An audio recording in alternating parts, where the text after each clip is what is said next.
क्या बात है? असुर सम्राट तारकासुर ने पूरे देवलोक को घेर लिया। क्या?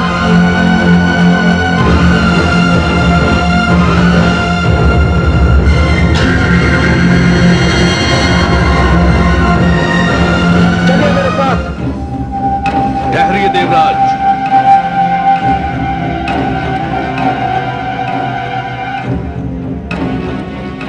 देवराज, इससे पहले कि आपकी और हमारी सेना आपस में टकराए और नरसंहार हो जाए, मेरा आपके सामने एक प्रस्ताव है। क्या प्रस्ताव है तुम्हारा? हम द्वंद्व युद्ध कर लेते हैं।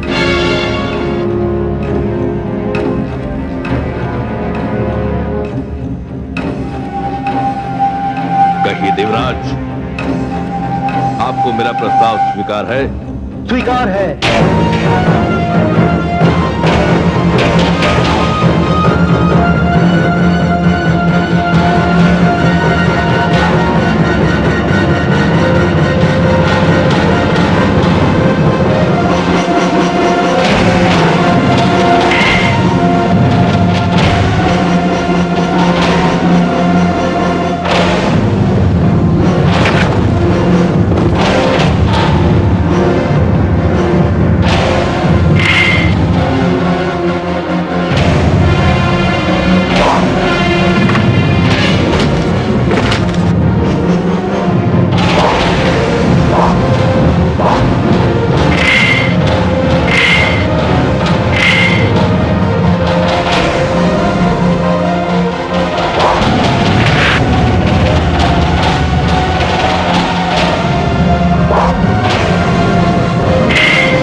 उसे अपनी शक्ति पर गर्व था, जो अपने आप को सर्वोच्च समझता था, जिसके चरणों में वैभव और हाथों में वज्र था। अग्नि, जल, पवन जिसका आदेश मानते थे, उसकी सारी महिमा और गरिमा आज धूल में मिल गई।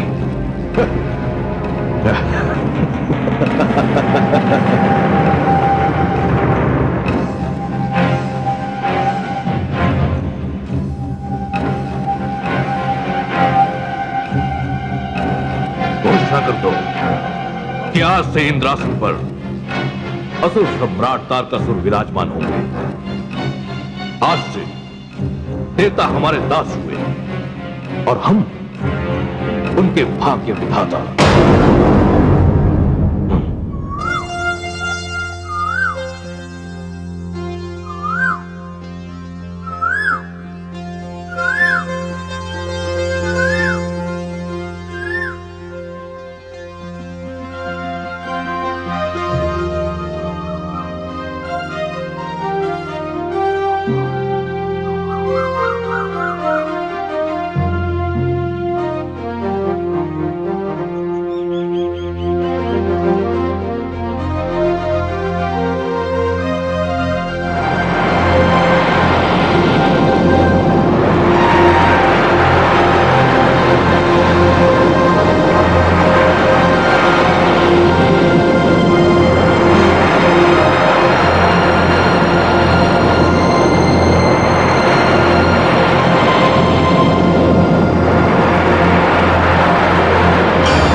अरे गंगे। प्रणाम देवर्षि।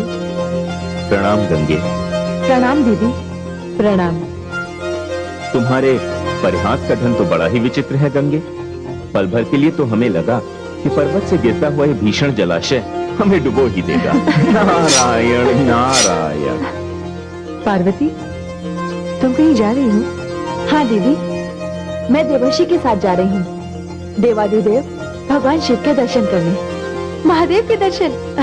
तब तो मैं भी चलूंगी तुम्हारे साथ। नहीं गंगे, अभी समय नहीं आया है। मैं स्वयं ले चलूंगा तुम्हें महादेव के दर्शन के लिए, किंतु अभी वे समाधि में हैं। देखिए देवर्षि, अपना वचन भूलिएगा मत। नहीं गंगे, मैं अपने वचन को नहीं भूलूंगा।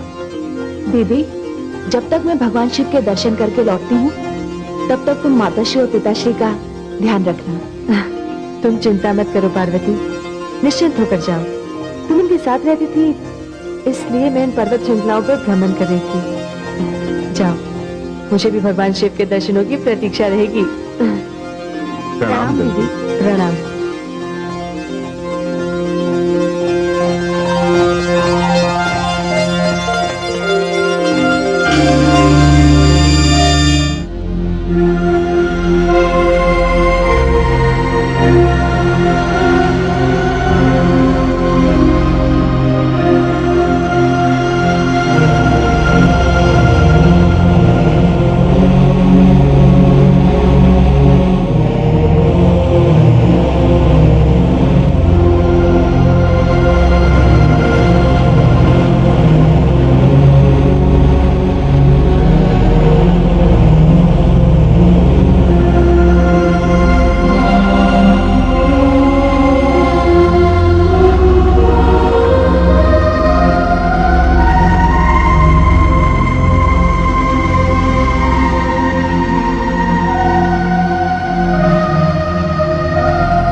देवर्षि।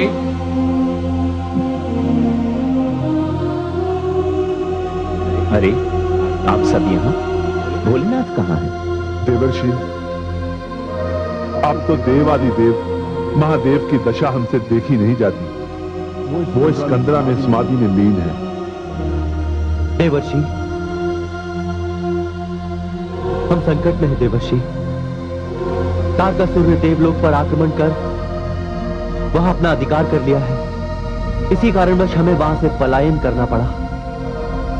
जब तक देवाधिदेव महादेव अपनी समाधि से बाहर नहीं आ जाते, हम इसी तरह भटकते रहेंगे देवर्षि। फिर तो मैं यहाँ उचित समय पर आ गया।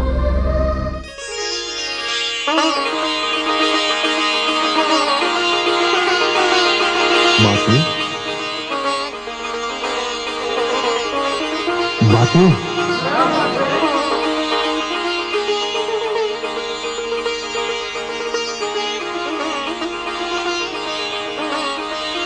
माते, प्रणाम माते। वीरभद्र, ये पर्वतराज हिमाचल की पुत्री पार्वती है। ये भगवान शिव के दर्शन करने को आई हैं। और सच पूछो तो आप सबकी आशाओं का एकमात्र केंद्र पुत्री पार्वती ही है। देवर्षि, कहाँ है मेरे देवाधिदेव महादेव? मेरे प्रभु इस कंदरा में विराजमान है माते। जाओ पुत्री, भगवान शिव के दर्शन कर लो। मंगलकारी शिव को पुनः मंगलकारी होना है। मानव हो या देव, सबकी आस आशुतोष भगवान शंकर पर ही टिकी है। यदि उनकी समाधि शीघ्र ही न टूटी तो सारे संसार में असुरों का साम्राज्य हो जाएगा। देवर्षि, मैं जाती हूँ भगवान शिव से मिलने।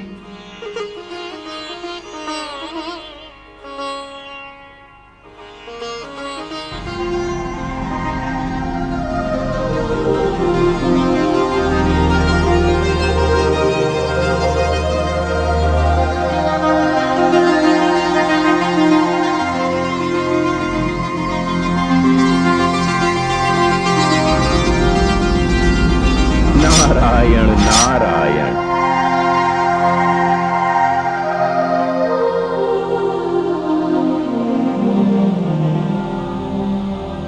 शक्ति गई है शिव की समाधि को भंग करने। देखें क्या होता है। अब माता आ गई है, अब हमें कोई चिंता नहीं है। अब माता हमारे भगवान शिव का ध्यान रखेंगे और हम सब मिलकर माता का ध्यान रखेंगे। नारायण नारायण।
वे इस तिथि के निर्माण से न जाने क्या सिद्ध करना चाहती हैं।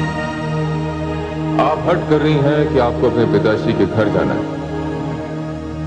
मैं तो आपसे अब भी यही कह रहा हूं देवी कि आप वहां ना जाएं। आज सती अपने पति के सम्मान के लिए अपने प्राणों की आहुति देगी।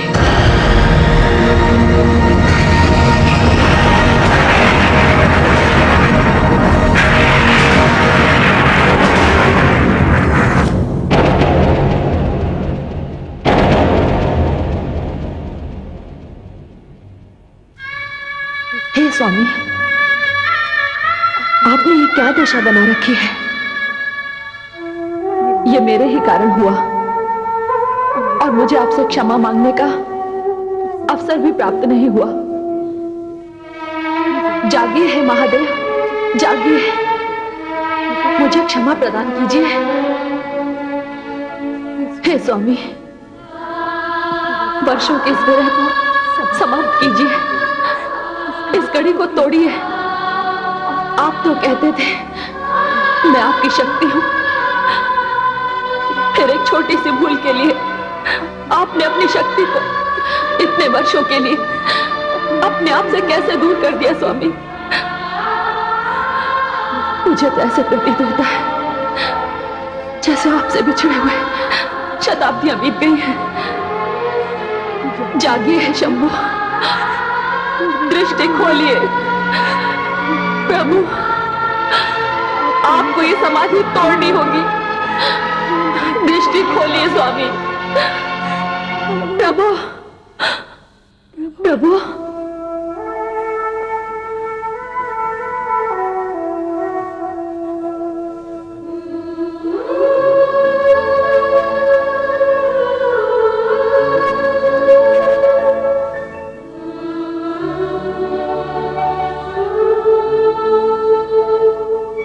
मैं भी देखती हूं आप कैसे नहीं जागते, मेरी करुण पुकार कैसे नहीं सुनते।